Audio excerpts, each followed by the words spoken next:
যে মানুষটা 15 মিনিট আগেও মানুষকে পানি পান করাচ্ছিল, সেই মানুষটা 15 মিনিট বাদে হারিয়ে গেল এই মানুষের ভিড় থেকে দূরে, বহু দূরে, এই পৃথিবী থেকেই হারিয়ে গেল। যে মানুষটা কিছুক্ষণ আগেও আহত ছাত্রদের নিয়ে হাসপাতাল দৌড়াদৌড়ি করছিল, সেই মানুষটাই ক্ষণিক বাদে রক্তাক্ত অবস্থায় বন্ধুদের সাথে হাসপাতাল যেতে হলো। যে মানুষটা সারা জীবন একসাথে ঘর বাঁধার স্বপ্ন দেখালো, সে আমাকে ফাঁকি দিয়ে বহু দূর চলে গেল। আমার জীবনটা থমকে গেল যেন। আসসালামু আলাইকুম, ওয়েলকাম টু আফরোজ ওয়ার্ল্ড। কেমন আছেন? ভালো আছি এই ধরনের শব্দগুলো বলার পরিস্থিতিটাই নেই। এই পরিস্থিতিটা ঠিক কবে স্বাভাবিক হবে জানি না। কোনো কাজ করতে গেলে, কোনো খাবার খেতে গেলেও মনে হয় দম বন্ধ হয়ে যায়, গলায় আটকে যায়, যেন আমরা হারিয়ে যাচ্ছি লাশের মিছিলে। আধারে অন্ধকারে তলিয়ে যাচ্ছি। অন্ধকার থেকে ঠিক কবে আমরা আলোর দিকে ফিরে আসব আমি জানি না। আজকে আপনাদেরকে একটা মনোমুগ্ধকর গল্প শোনাবো। আশা করছি আপনাদের কাছে ভীষণ ভালো লাগবে, আর আমার কাছেও অনেক হালকা লাগবে। আমাদের দেশে একজন সাহসী বীর পুত্র ছিলেন, ভাই ছিলেন। ওনার নাম ছিল মুগ্ধ। 18 জুলাই উনি আন্দোলনরত ছাত্রদেরকে সাহায্য করার উদ্দেশ্যে বেরিয়েছিলেন ওনার বন্ধুদের সাথে। এক প্রকার জোর করে বন্ধুদেরকে ডেকে এনেছিলেন আন্দোলনরত ছাত্রদেরকে সাহায্য করবেন সেই উদ্দেশ্যে। তারপর অনেকগুলো পানি আর বিস্কিট কিনে ছাত্রদের মাঝে গেলেন তাদেরকে এগুলো বিলি করার জন্য।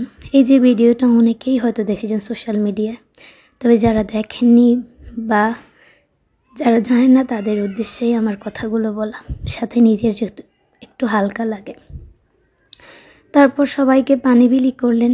এরই মাঝে কয়েকবার ওরা বন্ধুরা বিচ্ছিন্ন হয়ে গিয়েছিল। তারপর বারবার ওনার বন্ধুদেরকে কল করে দলবদ্ধ হওয়ার জন্য উনি বলছিলেন, যাতে করে কোনো বিপদ হলে সবাই একসাথে প্রতিকূল পরিস্থিতির সম্মুখীন হতে পারেন, সামলা করতে পারেন।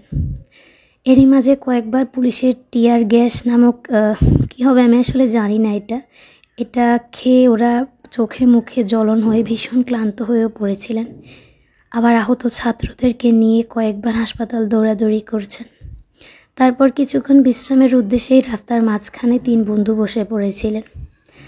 তারই কতক্ষণ বাদে পুলিশের দৌড়ে আসছে, পুলিশের দল দেখে ওরা উঠে পালানোর জন্য বা দৌড়ে সরে যাওয়ার জন্য যখন সামনের দিকে কদম বাড়ালেন, ওনার 2 বন্ধু যখন সামনের দিকে কয়েক কদম গেল, ঠিক দেখলো যে মুগ্ধ ভাইয়া পাশে নেই। পিছনে ফিরে দেখলো মুগ্ধ ভাইয়া গুলিবদ্ধ অবস্থায় সেই জায়গাতেই বসে আছেন। তারপর ওনার বন্ধুরা ওনাকে হাসপাতালে নিয়ে গেল। ডাক্তার জানালেন ওনার পালস পাওয়া যাচ্ছে না, ওনার ফ্যামিলির লোকদেরকে যাতে কল দেয়। তারপর আর কি আমাদের মুগ্ধ ভাইয়া আমাদের মাঝ থেকে হারিয়ে গেলেন। উনি একজন প্রাণবন্ত মানুষ ছিলেন। ভিডিওর উদ্দেশ্যে আমি ওনার প্রোফাইল অনেক ঘাটাঘাটি করে জানতে পেরেছি। উনি অনেক প্রাণবন্ত মানুষ, পরিশ্রমী, একজন সফল ফ্রিল্যান্সারও বটে। আমাদের যদি উনি বেঁচে থাকতেন তো প্রতি মাসে $50 থেকে $70 ইনকাম করে ওনার ব্যাংক দেশের জন্য, যেটা অনেক অনেক বেশি লাভজনক। যতগুলো ভাই আমাদের এই পর্যন্ত শহীদ হয়েছেন, প্রত্যেকের সম্পর্কে যতটুকু জেনেছি প্রত্যেকেই ছিলেন প্রচুর মেধাবী, দেশরত্ন। হয়তো একটা সময় ওরা আমাদের দেশকে বিশ্ব দরবারে উপস্থাপন করত, কিন্তু আফসোস এই দেশরত্নগুলোকে আমাদের দেশ পিষে মেরে ফেলল। কত হাজার হাজার স্বপ্ন, হাজার হাজার পরিবারকে যে ওরা নিঃস্ব করলো। আমি যতবার মুগ্ধ ভাইয়ের দিকে তাকিয়েছি ততবারই আমার বুক ফেটে যেন কান্না আসছিল। আমি জানি না কেন, যে মানুষটাকে আমি 10 দিন আগেও চিনতাম না, সেই মানুষটার দিকে তাকালেই কেন জানি আমার বুক ফেটে কান্না আসে। হয়তো আমার মতো এরকম হাজার মানুষ আছেন। ওনার প্রাণবন্ত হাসি, কি মায়া, কি মায়া। ওনার একজন যমজ ভাইও আছেন, ওনার নাম হচ্ছে স্নিগ্ধ। একদম একই রকম দেখতে তারা। আমি ভাবছি যখন ওনার মা স্নিগ্ধ ভাইয়ার দিকে তাকাবে তখনই হয়তো ওনার মুগ্ধ ভাইয়ার কথা মনে পড়বে।